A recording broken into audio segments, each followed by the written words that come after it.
Sir இருக்காரா? உள்ள இருக்காரு, பாருங்க, போங்க.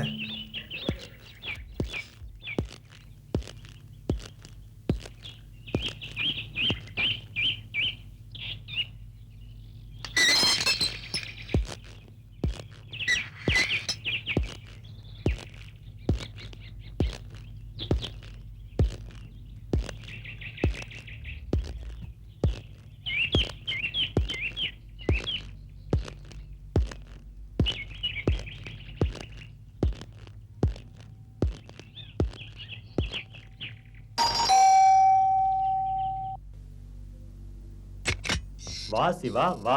ஐயா உனக்காக தான் காத்துக்கிட்டு இருக்காரு. ஐயா சிவா வந்திருக்காரு. உள்ள வா சிவா. உனக்காகத்தான் எல்லா வேலையும் விட்டுட்டு உட்கார்ந்துகிட்டு இருக்கேன். வா.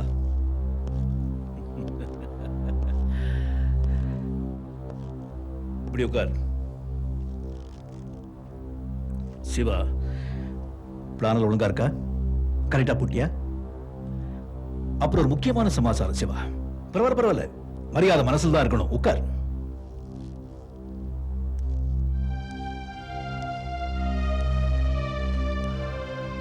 சிவா, இந்த ட்ரெயின் ஆக்சிடென்ட் மட்டும் வெற்றிகரமா நடந்து முடிஞ்சிருச்சுன்னா இந்த நாட்டில் பெரிய மாற்றம் ஏற்படும். அதனால பல பேருடைய தலையெழுத்தே மாறப்போகுது. ஆக்சிடென்ட்டுக்கு அப்புறம் இந்த மாசிலாமணி யாரும் நிரூபிச்சு காட்டுறேன். சிவா, இந்த காரியத்தை நீ வெற்றிகரமா நடத்தி முடிச்சிட்டேன்னா நீ என்ன கேட்டாலும் தர்றேன். சார், இந்த காரியத்தை உங்களுக்காகவோ இல்ல எனக்காகவோ மட்டும் நான் செய்யல சார். என்ன சிவா, என்னப்பா சொல்ற? சிவா, நான் ஏதாவது தப்பா பேசிட்டா? அப்படியெல்லாம் ஒண்ணு இல்ல சார். இந்த காரியத்தை உங்களுக்காகவும் எனக்காகவும் நான் செய்யல சார். உயிருக்காக போராடிட்டு இருக்கேன், எங்க அம்மாவுக்காகவும். கல்யாண வயசு தாண்டியும் இன்னும் என் தங்கச்சி கல்யாணம் ஆகல சார். அவங்களுக்காக தான் சார் இந்த காரியத்தை நான் செய்யறேன். உன் கஷ்டம் எனக்கு புரியுது சிவா. நீ என்கிட்ட வேலை கேட்டு வந்தப்பவே 2000-3000 சம்பளம் போட்டு வேலை கொடுத்துக்க முடியும். ஆனா அன்னைக்கு நீ கேட்டு வந்தது பெருந்தொகை. நீ பெரிய படிப்பு படிச்சிருக்க, இல்லையா சொல்லல. உங்க அம்மாவை காப்பாத்தவும் உன் தங்கச்சி கல்யாண செலவுக்கு உதவி கேட்டு வந்தேன். அப்பவே உன்னுடைய உணர்ச்சி துடிப்புகளை நான் புரிஞ்சுக்கிட்டேன். அன்னைக்கே டிசைட் பண்ணேன், இந்த ஆக்சிடென்ட்டை நீதான் வெற்றிகரமா செஞ்சு முடிக்க முடியும். நிச்சயமா சார், நீங்க சொன்ன காரியத்தை வெற்றிகரமா செஞ்சு முடிப்பேன். இது நீங்க டிவில பாப்பீங்க, ரேடியோல கேட்பீங்க, நியூஸ் பேப்பர்ல படிப்பீங்க. இது சத்தியம் சார். வெல்டன் வெல்டன் சிவா, இதான் உங்கள்கிட்ட நான் எதிர்பார்த்தேன். சிவா, கவனமா கேளு. கரெக்டா 11:45 மணிக்கு சென்ட்ரல் இருந்து ரயில் புறப்பட்டாச்சு. நம்ம பாயிண்ட் அவுட் பண்ண இடத்து போய் ரீச் ஆகிறதுக்கு கரெக்டா 2 ஹவர் ஆகும். 2:15 இருந்து 2:45 போய் இந்த இடத்தை அடைஞ்சிரும். நீ டைம் பாம்பு செட் பண்ணிட்டியல்ல? நான் டைம் பாம்பு வைக்க போறது இல்லை சார். டைம் பாம்பு வைக்கிறியா? என்ன? ஹலோ, ஆமா. அட 10 லட்சம் ஐயா, 20 லட்சம் கொடுத்துடலாம். பணம் ஒரு பெரிய பிரச்சனை ஐயா. அட காரியத்தை முடிய ஐயா. ஓகே. சிவா, என்னப்பா சொல்றேன்? இல்ல சார், நான் டைம் பாம்பு வைக்க போறது இல்லை சார். ஏன்னு கேட்டீங்களா, சப்போஸ் ட்ரெயின் கொஞ்சம் முன்னாடியோ பின்னாடியோ, அதாவது லேட்டாவே ஏழையா வந்துட்டா பாம்பு வேஸ்ட் ஆயிடும். அதனால நான் என்ன பண்ண போறேன், பாம்பு எடுத்து ட்ராக் அடியில் வச்சுட்டு ஒயர் எடுத்து ட்ராக் மேல விட்டேன்னு வச்சுங்க, ட்ரெயின் எப்போ கிராஸ் பண்ணாலும் ஆட்டோமேட்டிக்கா பாம்பு பிளாஸ்ட் ஆயிடும். நம்ம ப்ராப்ளமும் சால்வ் ஆயிடும். Very good Siva. இந்த நிகழ்ச்சியை நான் டிவியில பார்ப்பேன், ரேடியோவில் கேட்பேன், நியூஸ் பேப்பர்ல படிப்பேன். Very good. டே கருப்சாமி, அந்த பெட்டியை கொண்டா.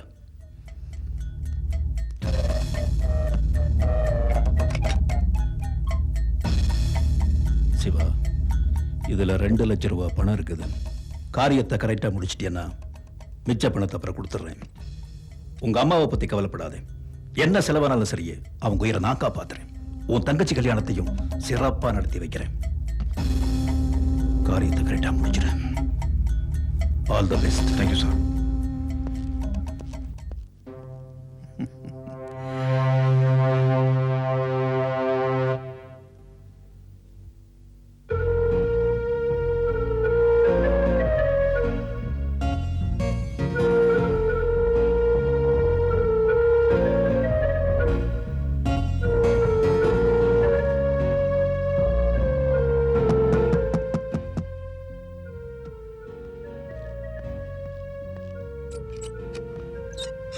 டேய் சிவா, எங்கடா போயிட்ட? உன்னை எங்கெல்லாம் தேடுறது? ஹாஸ்பிட்டல் அம்மா உன்னை பார்க்கணும் துடியா துடிச்சிட்டு இருந்தாங்க. வாத்தியாரே ரொம்ப நேரமா காத்துட்டு இருந்தாரு. டேய், நான் பாட்டு பேசிட்டே இருக்கேன், நீ பாட்டு போயிட்டே இருக்க. இப்ப நான் எதுவும் பேசுற நிலைமையில இல்ல. முதல்ல புடி புடுறா இத. இதுல 2 லட்சம் ரூபாய் பணம் இருக்கு. முதல்ல எடுத்துமே ஹாஸ்பிட்டல் கூட அம்மாக்கு என்ன வேணுமோ எல்லாத்தையும் ஏற்பாடு பண்ண சொல்லு. நேத்து வரைக்கும் 5 பைசா பற்ற முடியல, இன்னைக்கு எப்படி 2 லட்சம்? அதெல்லாம் அப்புறம் சொல்லட்டா. முதல்ல எடுத்துமே டாக்டர் இந்த பணத்தை கொடுத்து ஆபரேஷன் நல்லபடியா ஆரம்பிக்க சொல்றேன். சரி, பாதி பணத்துக்கு ஏற்பாடு பண்ணிட்டேன், மீதி பணத்துக்கு எங்கடா போவ? நாளைக்கு காலையில ஆபரேஷன் முடியறதுக்கு முன்னாடி எல்லா பணத்தையும் செட்டில் பண்றேன் டாக்டர்கிட்ட சொல்லேன்டா. டேய், 2 நாள்ல இவ்வளவு பணத்தை எப்படிடா போறேன்னு? ஏன்டா இப்படி தோணன்னு கேள்வி மேல கேள்வி கேட்டு இருக்க? முதல்ல எடுத்துன்னு போடா. நீ டிலே பண்ற ஒவ்வொரு நிமிஷம் அம்மா உயிர் தான் ஆபத்து. ப்ளீஸ் போடா கௌதம். அப்ப நீ வரலையா? ஐயோ, நான் வராம இருப்பேனாடா? எனக்கு முக்கியமான ஒரு வேலை இருக்கு, அது முடிச்ச உடனே நான் வந்துடுறேன். நீ போடாப்பா. அம்மா ஆபரேஷன் இப்ப கூட பக்கத்துல இருந்து பார்க்க முடியாத அளவுக்கு அப்படி என்னடா வேணும்? உனக்கு என்னடாச்சு? என்னெல்லாம் அப்படியே பேசிட்டு இருக்க? பாதி பணம் இருக்கு, மீதி பணம் எங்கன்னு கேட்டல. நான் ரெடி பண்ண வேணா? ½ அன் ஹாஸ்பிட்டலுக்கு வந்துடுறேன். டைம் என்னாச்சு? நீ சீக்கிரம் பாப்பா. டேய் சிவா, போடா, சொல்றது கேளு. என்ன இது? வந்தான், பணத்தை கொடுத்தான், போயிட்டே இருக்கான். ஒண்ணுமே புரியலையே. மணியை வேற பாத்துக்கிறான். இவன் ஏதோ ராங் ரோட்ல போயிட்டு இருக்கான்னு நினைக்கிறேன்.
ஐயா, சிவா இந்நேரம் பாம்பு வச்சிருப்பான்ல. ஆமா.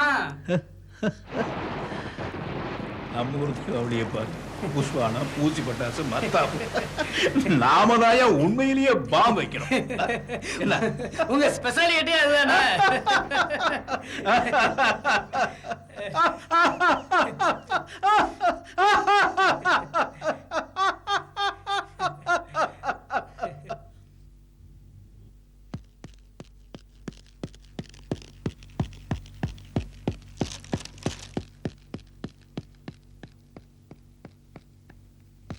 சிஸ்டர், எங்க அம்மா ஆபரேஷன் தியேட்டர் கொண்டு ஆபரேஷன் தியேட்டர் கொண்டு போறாங்க, சீக்கிரம் போங்க.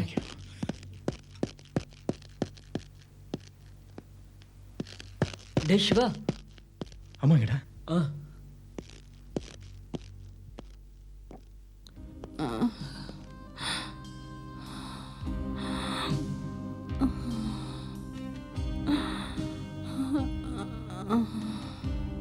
அம்மா,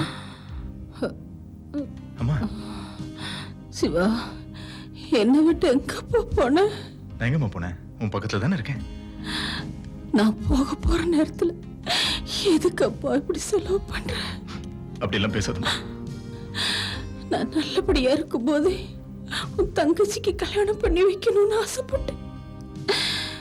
அப்படியே உனக்கு ஒரு நல்ல உத்தியோகம் கிடைக்கணும்னு ஆசைப்பட்டேன்.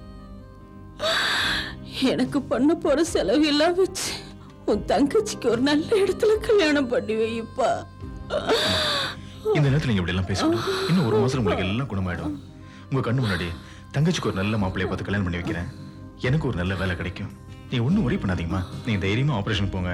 உங்களுக்கு ஒன்றும் ஆகாதுமா. என்ன சார் பேஷண்ட்டை டிஸ்டர்ப் பண்ணிட்டு இருக்கீங்க? தயவு செய்து கொஞ்சம் வெளிய இருக்கீங்களா? அவங்கள ஆபரேஷன் தியேட்டர் கொண்டு போக ரெடி பண்ணணும். பத்திரமா போயிட்டு வாங்க, நான் வெளியே இருக்கேன்.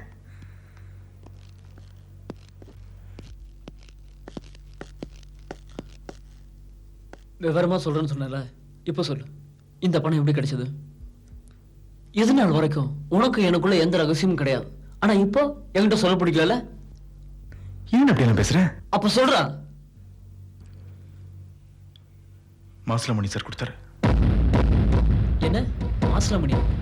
அவன் ரொம்ப மோசமான ஆளாச்சு. அவன்கிட்டயா காசு வாங்கின? அம்மாவை காப்பாத்த வேற வழி தெரியலடா. காரியம் இல்லாம காசு தர மாட்டானே. என்ன காரியம் செய்யறன்னு ஒத்துக்கிட்ட சொல்றா. ஓஹோ, அம்மா ஆபரேஷன் நல்லபடியா முதல்ல முடிட்டுட்டா. அதுக்கப்புறம் விவரமா எல்லாத்தையும் சொல்லுடா. சொல்ல மாட்டல. உன்னை என் உயிருக்குயிர நேசிச்ச பாரு, அது ஏன் தப்புடா? கௌதம் சொல்லுடா. இன்னைக்கு 2:45 மணிக்கு கோவை எக்ஸ்பிரஸ் நம்ம ஏரியா கிராஸ் பண்ணும்போது வெடிச்சு சிதற போகுது. டேய், என்னடா சொல்ற? உண்மைதான் சொல்றேன். ஒரு பெரிய ட்ரெயின் ஆக்சிடென்ட் நடக்க போதுடா. உனக்கு எப்படிடா தெரியும்? அந்த ட்ரெயினுக்கு பாம்பு வச்சதே நான் தான்டா. அட பாவி, ஈ எறும்பு கூட தீங்கு நினைக்காத நீயா இந்த காரியம் செய்ய துணிஞ்சிட்ட? மாசிலாமணி உன் சூழ்நிலையை மிக அழகா பயன்படுத்திட்டான். பல நாள் பட்டி கிடந்தப்ப கூட பாதம் மாறாத நீ எப்படிடா அந்த காரியம் செய்ய துணிஞ்சிட்ட? ச்சே, நினைச்சாலே கேவலமா இருக்கு. அம்மாவை காப்பாத்த வேற வழியே தெரியலடா. ஒரு உயிரை காப்பாத்த பல உயிரை விலை பேசியடா. ச்சே, நீல மனுஷனா? தத்துவம் பேசுறியா கௌதம்? நீ தத்துவம் பேசுறியா? நம்ம 2 பேரும் பட்டப்படி முடிச்சு எத்தனை வருஷம் ஆச்சு? 5 வருஷம் ஆச்சு. எத்தனை கம்பெனிக்கு அப்ளிகேஷன் போட்டுப்போம், எத்தனை கம்பெனி ஏறி இருப்போம். நம்மள எப்படி ட்ரீட் பண்ணா? நாயை விட கேவலமா ட்ரீட் பண்ணா.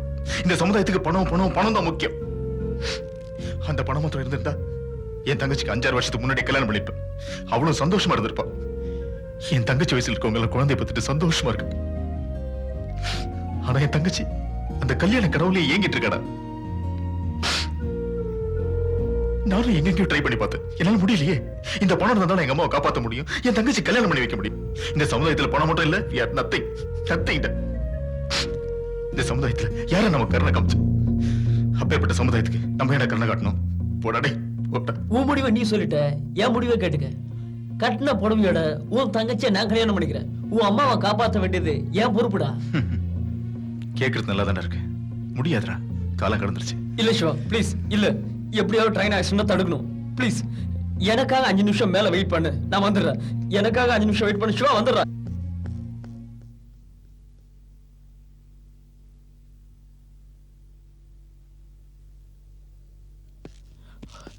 டாக்டர், என்னப்பா நீங்க நினைச்சா பல பேர் உயிரை காப்பாற்ற முடியும். என்னப்பா சொல்ற? புரியலையே. விவரமா சொல்றது கூட நேரம் இல்லை டாக்டர். ஒரு சில நிமிஷத்துல ஒரு ட்ரெயின் ஆக்சிடென்ட் நடக்க போகுது. ஜோஷியம்மா, இதுல எல்லாம் எனக்கு நம்பிக்கையே இல்லப்பா. ஐயோ, இது ஜோசியம் இல்ல டாக்டர், நான் சொல்றது உண்மை, என்ன நம்புங்க. எனக்கும் இந்த ட்ரெயின் ஆக்சிடென்ட்டுக்கும் என்னப்பா சம்பந்தம்? இப்ப ஆபரேஷன் பண்ண போறீங்களே, அந்த ஒரு உயிர் காப்பாத்த போறதுனால பல உயிர் பலியாக போறதை தடுத்து நிறுத்த முடியும் டாக்டர். ஆனா சொல்லுப்பா, நான் என்ன செய்யணும்? காசு எதுவும் வாங்காம அம்மாவோட ஆபரேஷனை நல்லபடியா நடத்தி முடிக்கணும் டாக்டர். ஆபரேஷன் செலவு எவ்வளவு தெரியுமா? 3 lakhs, 3 லட்சம் ரூபாய். இதை விட பலியாக போற உயிர்களோட மதிப்பு ஜாஸ்தி டாக்டர். அவங்களை காப்பாற்ற போறதுனால உங்களுக்கு கிடைக்கிற புண்ணியத்தோட மதிப்பு ஜாஸ்தி டாக்டர்.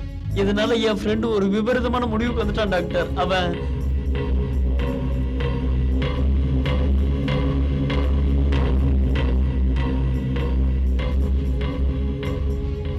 நீங்க மனசு வச்ச இந்த ட்ரெயின் ஆக்சிடென்ட்டை எப்படியாவது தடுத்து நிறுத்த முடியும் doctor. Please doctor, doctor, doctor. அட ஏந்திரி, எனக்கும் மனசாட்சிலாம் இருக்குப்பா.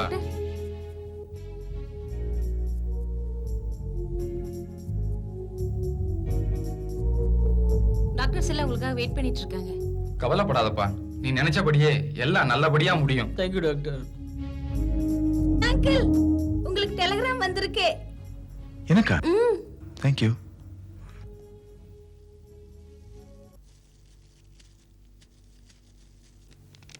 Dear Anna, I'm coming by Kovai Express. Radha. No. No!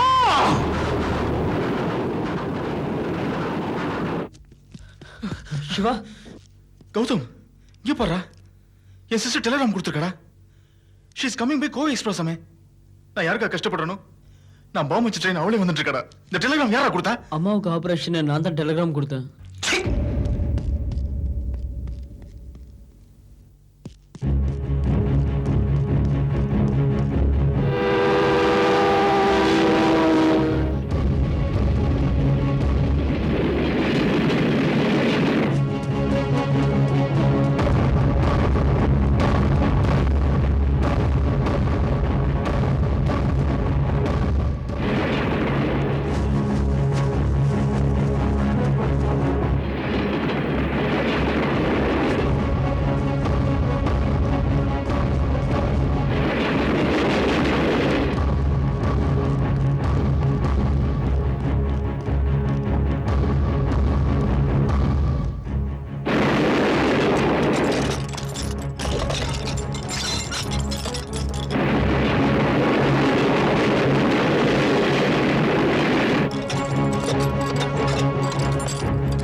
Doctor, Siva சிவாவுக்கு பயப்படும்படியா ஒன்றும் இல்லை. ஆ he is perfectly all right.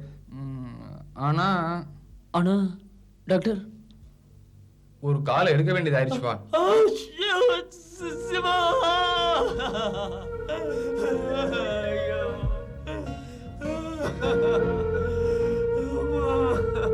Relax, அங்கே அட்மிட் பண்ணியிருக்கோம். சிவா அங்கே போய் பாருப்பா. சிவா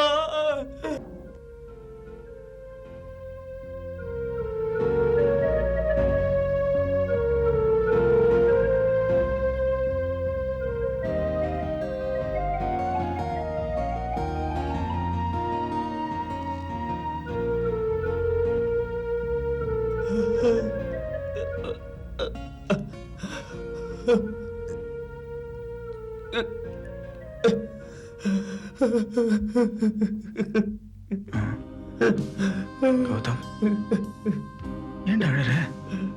அம்மாக்கு என்னாச்சு? அம்மாவோட ஆபரேஷன் சக்சஸ்ஃபுல்லா நடந்துடுச்சுடா. அம்மா நல்லா இருக்காங்க. ஒரு முக்கியமான விஷயம், டாக்டர் நம்ம அம்மாவோட ஆபரேஷனை ஃப்ரீயா நடத்தி முடிச்சிட்டாரா. Oh nice, God is great.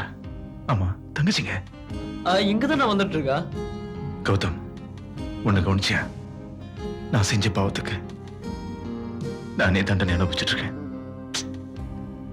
இல்ல சிவா, வறுமை ஒருத்தனை எந்த அளவுக்கு விரும்ப மாத்துங்கிறதுக்கு நாம ஒரு உதாரணம். நம்மளோட வறுமையை பயன்படுத்தி மாசிலாமணி இந்த ட்ரெயின் ஆக்சிடென்ட்ல பெரிய இலக்கு அடைய நினைச்சான். எப்படியோ நீ மனசு மாறிட்டா. மனசு மாறிட்ட. நீ இந்த காரியத்தை செய்யாம இருந்தாலும் மாசிலாமணி வேற யாரையாவது வச்சு இந்த காரியத்தை செஞ்சு முடிச்சிருப்பான். கண்டிப்பா நீ இதை தடுத்து நிப்பாட்டிருங்கிற நம்பிக்கை எனக்கு இருந்தது. ஆனா இந்த அளவுக்கு கொண்டு போய் விடுன்னு எதிர்பார்க்கலடா. என்னடா கௌதம், கால் போயிடுச்சின்னு பாக்குறியா? இது நாள் வரைக்கும் என் வாழ்க்கையே ஊனமாறிச்சு நினைச்சேன். இந்த கால் ஊனமானது எனக்கு பெருசா தெரியலடா. நான் சமுதாயத்தை வெறுத்து வாழ்ந்துட்டு இருந்தேன். ஆனா இன்னைக்கு அந்த டாக்டர் தெய்வம் மாதிரி வந்து எங்க அம்மாவுக்கு ஃப்ரீ ஆபரேஷன் பண்ணிருக்கார். அது மட்டும் இல்லாம என் உயிரையும் காப்பாத்திட்டாரு. அவருக்கு என்ன கைமாறு செய்ய போறேன்னு தெரியலடா. Really I don't know. அண்ணா, மாமாராதா, என்ன காரியம் பண்ண துணிச்சிட்டேன்னா? இப்படி ஒரு காட்சியை பார்க்கவா அங்கிருந்து ஓடோடி வந்தேன். ராதா, அழாதம்மா. அண்ணா, என் கழுத்துல தாலி ஏறணுங்கிறதுக்காக பல பேர் தாலியை பறிக்க நினைச்சிட்டியே. அப்படி ஒரு கல்யாணம் எனக்கு தேவைதானா? அந்த மாதிரி ஒரு கல்யாணம் பண்ணி நான் சந்தோஷமா வாழ்ந்துருவேன்னு நீ நினைக்கிறியா? நீ இப்படி ஒரு சுயநலவாதியா மாறுவேன்னு நான் கொஞ்சம் கூட எதிர்பார்க்கலன்னா. ராதா, என்னை மன்னிச்சிரு.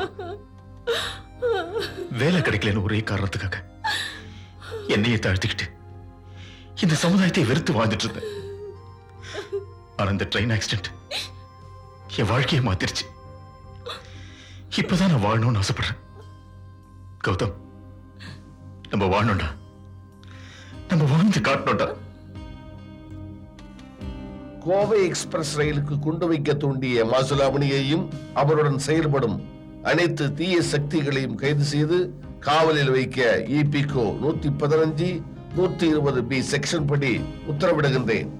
உயிருக்கு போராடும் தாயின் மருத்துவ செலவுக்கும் கல்யாண வயதை கடந்தும் கல்யாணமாகாத தங்கையின் திருமண செலவுக்காக குண்டு வைக்க துணிந்து சட்டத்தினால் தண்டிக்கப்பட வேண்டிய சிவா தர்ம தேவதையால் தண்டிக்கப்பட்டு அனுதாபத்துக்குரியவனாகின்றார். அதனால் மனிதாபிமானத்தின் அடிப்படையில் பொது மன்னிப்பு அளித்து தீர்ப்பளிக்கிறேன். தாய் தன் குழந்தைக்கு பால் புகட்டும் போது அன்பு, நீதி, நேர்மை, தியாகம் இவற்றோடு தேச பற்றியும் சேர்த்து ஊட்டி வளர்த்தால் நாளைய சமுதாயம்